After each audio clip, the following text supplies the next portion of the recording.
नवदास प्रसंग में हत्या प्रसंग में पुणी बीजेडी को बीजेपी सांसद प्रदीप पुरोहित टार्गेट। प्रदीप कहते जे बीजेडी चाप जो निष्पत्ति नहीं पारु नाहंती नव दास परिवार मामलें आग को अग्रसर न हेबाकु नवंक परिवार उपरे बीजेडी चाप पकाउछि।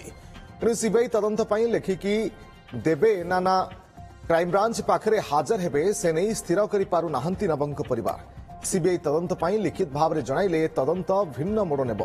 जो माने गोपाल को लगाई नवं को हत्या करिसेंती समाने काले धरा पड़िजिबे सेही भयरे बीजेडी चाप पकाउछि बोली प्रदीप कहिसेंती। स्वर्गत नवदास परिवार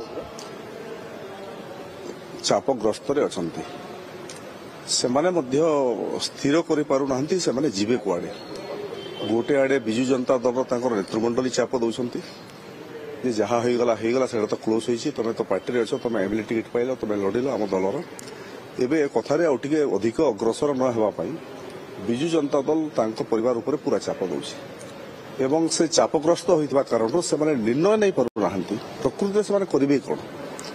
सीबीआई तदंत पई ओडिशा सरकार को लेखिकी देबे।